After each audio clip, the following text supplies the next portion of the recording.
성경에는 기쁨과 즐거움의 소리보다 한숨과 탄식 소리가 더 많이 나오고 있습니다. 왜 그럴까요?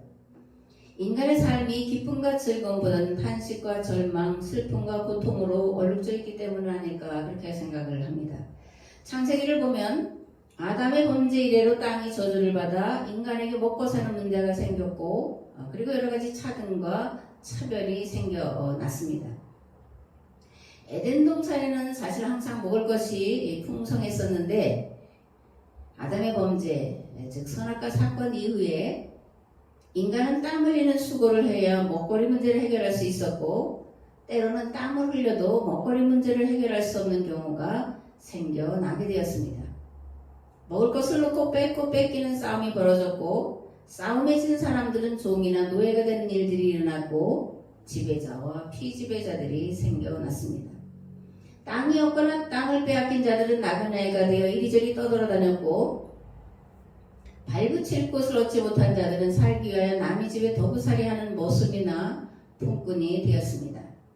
성경은 거할 땅이 없는 나그네, 가난한 자, 병들고 소외된 자들을 히브리인 또는 하비루다 이렇게 부르고 있습니다. 구약에는 두 하비루 해방 이야기가 기록이 되어 있죠. 첫 번째 하비루 해방은 출애굽기고 그리고 두 번째 하비루 해방은 바벨론에서 나온 출바벨론입니다. 그런데 이러한 하비루 해방은 그냥 저절로 된 것이 아닙니다. 많은 시간 하나님 앞에 엎드려 기도한 자들의 눈물과 탄식과 한숨이 있었기에 가능한 일이었습니다. 오래전 이야기인데 사실 힘들고 어려운 때에 한 꿈을 꾸었는데 꿈에 본 내용이 뭐냐면 파란 병에 눈물이 절반쯤 담겨있는 그런 모습이었습니다. 그 병에 눈물이 가득 차야 되는데 절반밖에 채워져 있지 않아서 얼마나 더 많은 눈물을 흘려야 할까. 그래서 이 병에 눈물을 채울까 이런 마음 때문에 절망하고 낙심했던 그런 꿈이었습니다. 그래서 이렇게 기도를 했죠. 제가 하나님, 저 혼자는 병의 눈물을 다 채울 수가 없습니다. 하나님의 눈물을 채워주세요. 시편 56편 8절에 보면 이런 말씀이 기록되어 있습니다. 나의 방황을 주님께서 헤아리시고 내가 흘린 눈물을 주님의 가족부대에 담아 두십시오. 이 사정을 주님의 두루마리에 기록해 두십시오. 아멘. 성경에 기록된 하나님의 사람들은 눈물의 사람이고 한숨과 탄식으로 잠 못 이루던 자들이었습니다. 하나님은 그런 자들의 눈물을 병에 담으셔서 또는 가족부대에 담아 두셔서 그 눈물이 흘러넘칠 때에 가족부대에 또는 병의 눈물을 죄악 가운데로 흘러가게 하여 죄악과 더러움을 씻어내고 새롭고 아름다운 모습으로 빚어내신 줄을 믿습니다. 아멘. 요한계시록에 세 가지 심판 이야기가 기록이 되어 있는데 첫 번째 심판은 7 인봉을 떼시는 사건이고 두 번째 심판은 7 나팔의 재앙이고 세 번째 마지막 심판은 7 대접의 그런 심판입니다. 근데 이 세 가지 심판 이야기는 세 번의 심판이 있다는 얘기가 아니고 점점점 심판의 강도가 더해진다고 하는 그런 것을 말해주고서 세 번을 연거퍼서 그 재앙의 이야기를 기록해 놓고 있는 것을 볼 수 있습니다. 그 첫 번째 그 심판 중에 인봉을 떼시는 그런 사건이 있는데 그 7째 인을 떼실 때에 반 시간쯤 하늘이 고요했다 이렇게 이제 시작을 하고 있습니다. 그 어린 양 7째 봉인을 뗄 때에 하늘은 약 반 시간 동안 고요하였습니다. 그리고 나는 하나님 앞에 서 있는 7 천사를 보았습니다. 그들은 나팔을 하나씩 받아가지고 있었습니다. 또 다른 천사가 와서 금향로를 들고 제단에 섰습니다. 그런 모든 성도의 기도에 향을 더해서 보좌 앞 금 제단에 드리려고 많은 향을 받았습니다. 그래서 향의 연기가 성도들의 기도와 함께 천사의 손으로부터 하나님 앞으로 올라갔습니다. 그 뒤에 그 천사가 향로를 가져다가 거기에 제단불을 가득 채워서 땅에 던지니 천둥과 요란한 소리와 번개와 지진이 일어났습니다. 아멘. 요한계시록 8장에 있는 말씀입니다. 성도들의 기도가 하나님 앞에 어떻게 상달되는지 그리고 그 기도에 어떻게 응답하시는지에 대한 그 이야기를 잘 알 수 있는데 천사가 성도들이 또는 교회가 드리는 기도를 받아서 향과 함께 보좌 앞 금제단에 이제 드린다는 거예요. 7일을 떼실 때 반 시간쯤 고요했다. 이렇게 되어 있는데 반 시간은 무슨 시간일까요? 고요하게 반 시간, 30분이 흘렀다. 이런 얘기예요. 이 30분의 시간은 성도들의 기도가 채워지는 시간이었습니다. 얼마나 많은 눈물과 탄식과 부르짖음이 있었으면 반 시간의 향로에 가득 채워졌을까? 이렇게 생각해 볼 수 있는데 여기서 반 시간 30분은 실제로는 300년의 그런 기독교 박해의 시간이었음을 우리가 알 수가 있습니다. 그리고 이 기간 동안에 14만 4천이라고 하는 순교자들의 흘린 피눈물, 그리고 그 성도들이 피눈물을 흘리며 이 시대를 신원해달라고 눈물을 흘리며 순교의 장으로 가는 그 모습을 바라보면서 흘리는 사도 요한의 눈물, 그리고 그들의 모습을 바라보시며 눈물을 흘리시는 하나님의 눈물이 향로에 담겨져 있었다. 그렇게 우리가 생각을 할 수가 있습니다. 아멘. 물급필반이라는 말 여러분 들어보셨죠? 물급필반. 채워지면 이렇게 엎어지는 그런 거다 그죠? 세상 역사를 이끌어간 하나님의 한 원리 중에 하나가 이제 물급필반의 원리예요. 달도 차면 기운다 이제 이러는 거죠. 마찬가지로 우리의 기도가 채워지면 하나님께서는 반드시 그 기도에 응답하실 수밖에 없다라는 겁니다. 근데 문제는 어떤 기도를 드리느냐가 문제죠, 그죠? 얼마나 많이 드리느냐가 아니라 어떤 내용의 기도를 드리느냐, 그게 중요한 겁니다. 나의 입신양면을 위해서 하는 기도라거나 원한을 갚아달라고 하는 기도라거나 아니면 그 시대가 겪고 있는 아픔의 문제를 해결해 달라고 하는 기도냐 하는 기도의 문제예요. 이쯤에서 우리가 이제 기도가 뭐냐 또는 기복이 뭐냐 이런 걸 한번 생각해 봐야 될 필요가 있는데, 기도는 무엇이고 기복은 무엇일까요? 우상을 섬기는 종교를 기복 종교다 그렇게 말하죠. 그런데 이 기복이라는 건 뭐냐면 복을 비는 거예요. 자기 자신의 부귀 영달을 위해서 비는 것, 이걸 기복이라고 말합니다. 남이 어떻게 되든 나만 복받고 나만 잘 되기 위해서 비는 것을 기복이다 이렇게 말하는 거예요. 이 기복 신앙에는 자신에게 주어진 책임이나 역할을 다하지 않고 희생이나 헌신이나 수고 없이 도움으로, 어떤 절대자의 능력자의 도움으로 해결하고자 비는 것이 기복이에요. 그럼 기도는 무엇일까요? 기도는 하나님의 뜻이 하늘에서와 같이 이 땅에서도 이루어지기를 구하는 거예요. 기도란 나를 위한 것이 아니라 우리 이 시대에 인간이 감당해낼 수 없는 그런 고통의 문제를 해결해 달라고 하나님에게 구하는 것이 기도인 줄 믿습니다. 그러므로 오늘 우리가 교회 공동체가 해야 될 기도는 무엇일까? 환경 파괴로 인한 기후변화 또는 그로 인한 생태계의 교란, 쓰레기 문제, 바이러스의 공격 문제, 인간관계의 파기로 인한 문제들을 놓고 하나님 앞에 기도해야 할 줄을 믿습니다. 아멘. 향로의 성도들의 기도가 가득 차자 놀라운 일이 일어났습니다. 향로에 가득 찬 기도는 천사의 손에 들려서 하나님 앞에 올려졌고, 빈 향로에는 심판의 불을 담아서 그래서 땅에 던져졌다. 이 심판의 불이 가득 찬 향로가 땅에 던져지자 땅에서는 천둥과 뇌성과 번개와 지진이 일어났습니다. 그리고 나팔이 울려 퍼지기 시작했습니다. 심판의 나팔이죠. 성도들의 기도가 하나님 앞에 상달되자 땅의 어두움과 무질서와 혼돈의 세력들, 세상 주관자들과 하늘에 든 악한 영들이 물러난 7 나팔의 심판이 시작되었다는 거예요. 아멘. 하나님의 일하심, 하나님께서 역사를 주관하시는 방법은 성도들의 기도에 대한 응답이에요. 세계야 공동체인 교회가 한 마음과 한 뜻으로 오로지 이 땅에 하나님 나라가 이루어지기를 밤낮 부르짖어 기도할 때 하나님은 들으시고 때가 찰 때에 반드시 속히 공동체의 기도에 응답하시는 줄 믿습니다. 아멘. 하나님의 말씀을 전파할 하나님의 사람이 어떻게 만들어지느냐?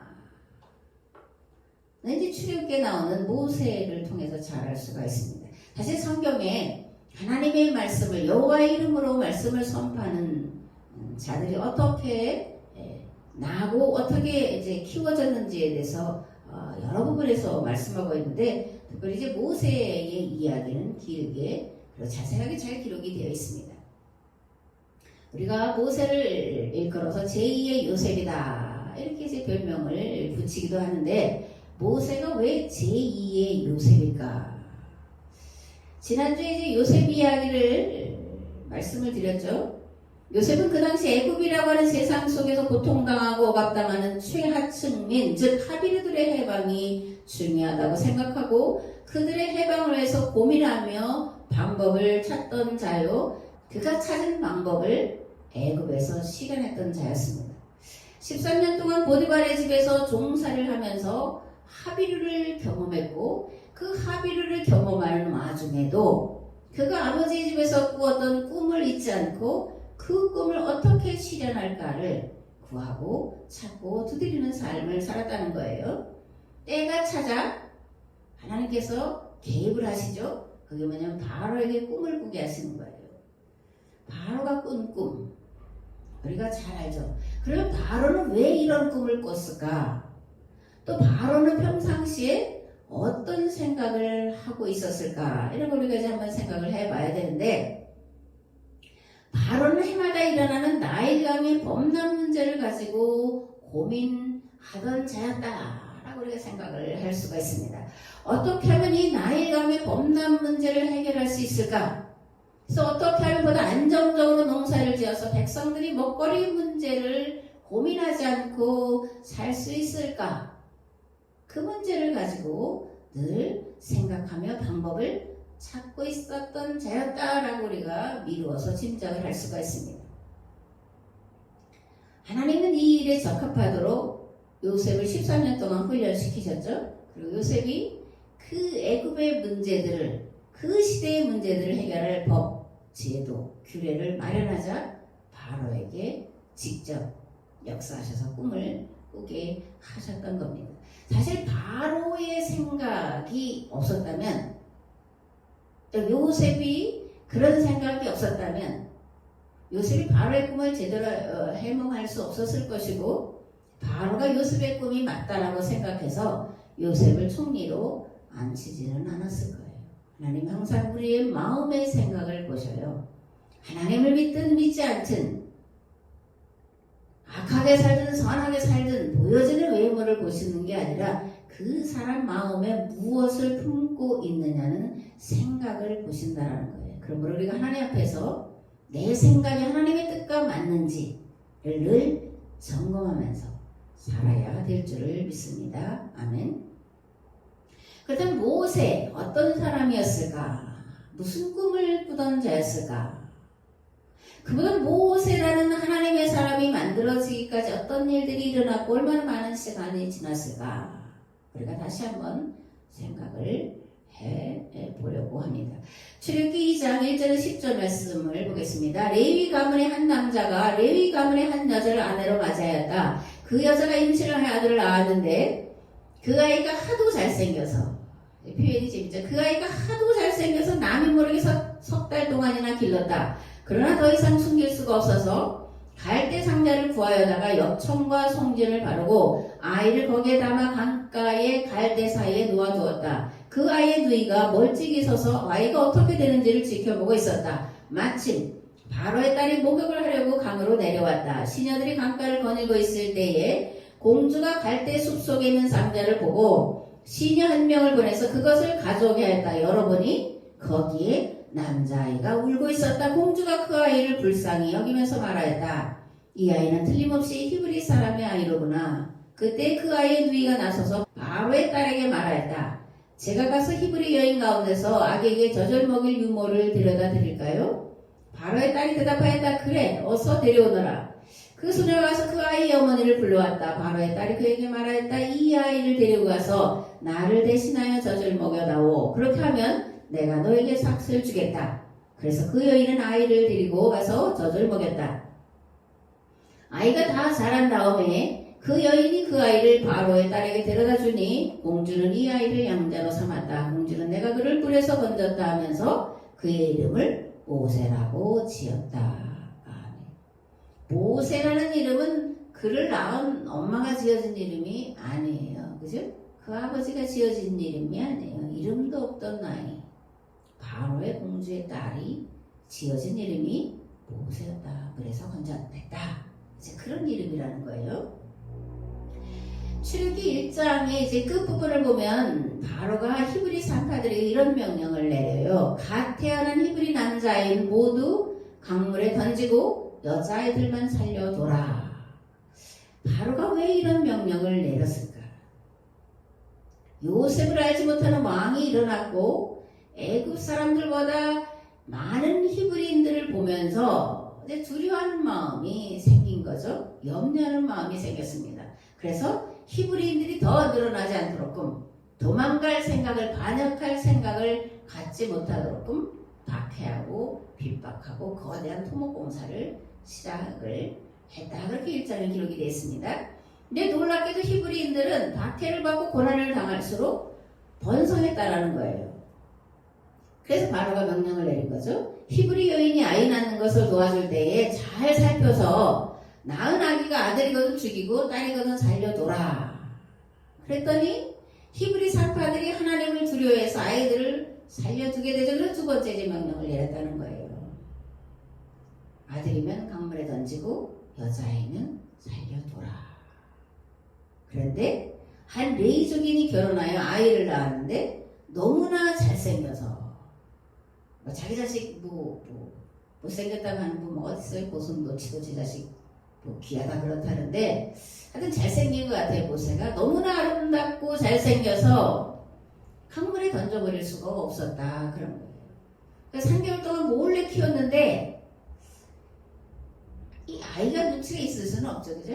아이가 눈치가 없게 잘 먹고 잘 크다 보니까 울음소리가 어때요? 울음소리가 큰 거예요. 그러니까 밖으로 아이의 울음소리가 이제 들리니까 더 이상은 숨길 수가 없게 됐다. 그래서 이제 아므람과 요게벳이죠. 모세의 어머니 아버지가 갈대 상자를 구해다가 그 안에다 역청과 송지를 발라서 물이 새어 들어오지 않도록 방비를 한 다음에 강보에 쌓아서 그 갈 상자를 이제 나일강에 놨다 그거예요. 근데 이제 그 자기 동생을 아버지 어머니가 갈대 상자에 담아서 이제 나일강에 갈대 숲에 놓은 것을 이제 동생이 아니라 누이가 지켜보고 있었죠. 그죠? 누이 미리암이 이제 지켜보면서 어떻게 될까 이렇게 이제 슬퍼했겠죠. 슬퍼하면서 근심하면서 이제 주시하고 있었는데 그런데 그때 마침 바로의 공주가 시녀들과 함께 목욕을 하러 나일강으로 왔다라는 거예요. 그리고 갈대 숲 사이에서 떠내려가고 있는 갈대 상자를 발견하게 되고 시녀를 보내서 그 상자를 가져와라. 그래서 가져와서 뚜껑을 열었더니 아이가 울고 있었다. 어머니의 눈물, 그죠? 미리암의 눈물, 이 아이의 눈물이 이제 담겨 있었던 것을 우리가 볼 수가 있습니다. 울고 있는 아이를 보자 바로의 마음에 불쌍히 여기는 마음이 들었어요. 사실 애굽의 나일강의 그 갈대 상자가 하나만 더 내려왔겠어요. 그죠? 왜냐면 히브리인들이 아들을 낳으면 이렇게 물에다가 버리라는 법 때문에 버렸을 텐데 그중에 이제 모세가 건짐을 받았다는 얘기죠. 모세가 그때 빵긋빵긋 웃었으면 어떻게 됐을까? 갈대 상자를 딱 열어봤더니 모세가 빵긋빵긋 웃고 있어. 이제 아기죠. 모세가 아직 이름이 없으니까 아기가 빵긋빵긋 웃고 있으면 어떤 마음이 들까요? 치근한 마음은 덜 들겠죠. 그죠? 그리고 금방 말씀드렸지만 수많은 아이들이 나일강으로 던져졌을 거예요. 이제 이 아이가 뚜껑을 열으니까 자지러지게 울고 있었고 그 우는 모습을 보니까 바로의 공주의 마음이 짠해졌다. 자, 불쌍해서 이 아이를 죽게 내버려둘 수는 없겠다. 그런 마음이 들었다는 얘기예요. 그래서 얘를 데려다 키워야 되겠다. 이런 생각을 하고 있는데 그때 그죠? 그때 때마치 미리암이 이제 다가와가지고 말하는 거죠. 히브리 여인 중에서 유머를 한 사람 소개시켜 드릴까요? 그 자기 어머니를 소개했다라는 그런 얘기입니다. 출애굽기 2장에는 한 여인의 눈물과 한숨과 탄식이 들어있습니다. 아니 한 여인의 눈물과 탄식이 아니라 히브리인들의 눈물과 탄식 그리고 그들이 당하고 있는 극도의 두려움과 절망이 들어있습니다. 부모에게 자식을 죽음으로 내던져야 하는 상황만큼 절망스럽고 고통스러운 것이 어디 있겠어요. 내가 당하는 것은 참을 수 있다 손치겠지만 자식이 당하는 고통과 고난을 보면서 그런데 문제는 그것을 해결할 힘과 능력이 전무하다는 것을 인정할 수밖에 없는 그 고통 그것은 그 상황에 처해보지 않은 사람은 온전히 다 알 수는 없는 그런 정말 절망이에요. 내가 죽는 것보다 더 두렵고 슬프고 고통스러운 그런 절망입니다. 그래서 하나님은 자녀를 위해 눈물과 한숨 그리고 절망으로 부르짖는 부르짖음을 결코 외면하실 수가 없는 거예요. 마찬가지로 교회가 오늘 이 시대의 문제를 가지고 하나님 앞에 나아가서 눈물과 한숨, 탄식과 절망 가운데 부르짖는 그 부르짖음을 결코 외면하실 수가 없는 거예요. 하나님의 최대의 약점이에요.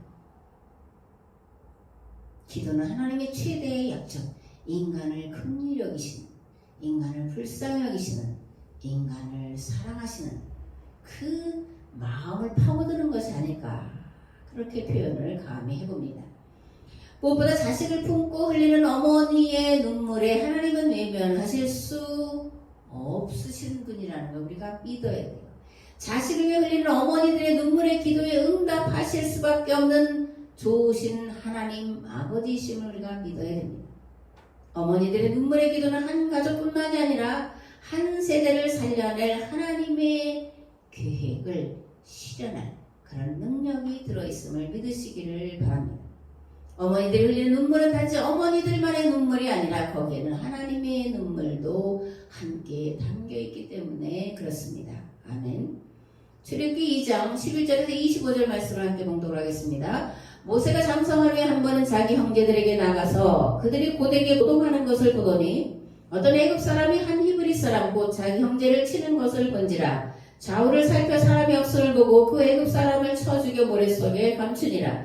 이튿날 다시 나가니 두 히브리 사람이 서로 싸우는지라. 그 잘못한 사람이 이르되 네가 어찌하여 동포를 치느냐 하며 그가 이르되 누가 너를 우리를 다스리는 자와 재판관으로 삼았느냐. 네가 애굽 사람을 죽인 것처럼 나도 죽이려느냐. 모세가 두려워하여 이르되 일이 탈로 되었더라. 바로가 이 일을 듣고 모세를 죽이고자 하여 찾는지라. 모세가 바로의 낯을 피하여 미디안 땅에 머물며 하루는 우물 곁에 앉았더라. 미디안 제사장에게 7달이 있었더니 그들이 와서 물을 들어 부위에 채우고 그들의 아버지 양떼에게 먹이려 하는데 목자들이 와서 그들을 쫓는지라. 모세가 일어나 그들을 도와 그 양떼에게 먹이니라. 그들이 그들의 아버지 르우엘에게 이를 때에 아버지가 이르되 너희가 오늘 어찌하여 이같이 속히 돌아오느냐. 그들이 이르되 한 애굽 사람이 우리를 목자들의 손에서 건져내고 우리를 위하여 물을 길어 양떼에게 먹였나이다. 아버지가 딸들에게 이르되 그 사람이 어디 있느냐. 너희가 어찌하여 그 사람을 버려두고 왔느냐. 그를 청하여 음식을 대접하라 하였더라.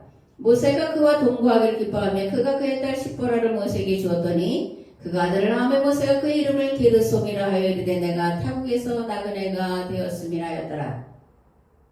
여러 해 후에 애굽 왕은 죽었고 이스라엘 자손은 고된 노동으로 말미암아 탄식하며 부르짖으니 그 고된 노동으로 말미암아 부르짖는 소리가 하나님께 상달된지라.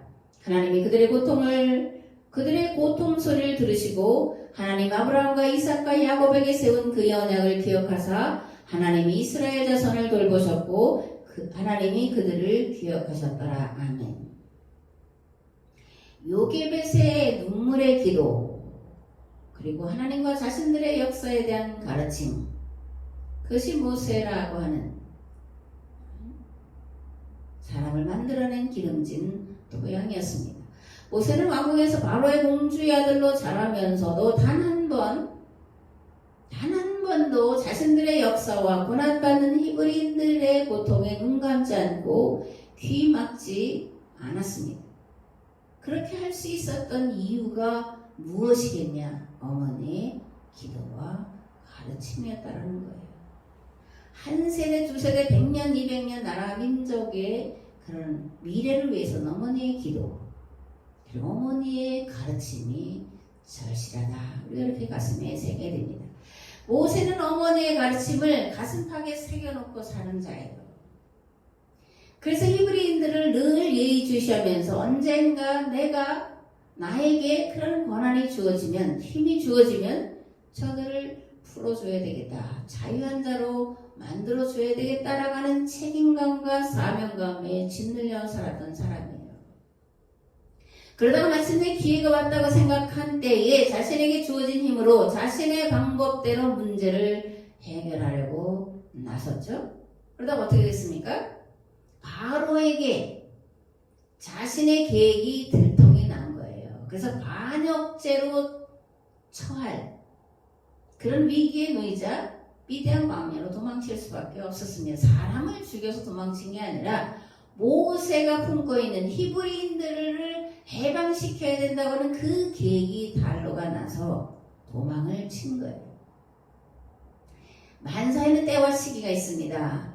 준비하고 기다릴 때가 있고, 참고 견디는 때가 있고, 뒤로 물러날 때가 있고, 준비한 것을 시행할 때가 있고, 앞으로 나설 때가 있습니다. 달이 차야 기울듯이 만사에는 그 일을 위해 채워지는 때가 있다는 거예요. 그게 법입니다. 또한 하나님의 일하시는 사람을 통해서 일하시는데 그 사람은 하나님의 마음과 뜻에 일치된 자고 그 일을 이루는 데에 방법도 일치된 자라는 거예요.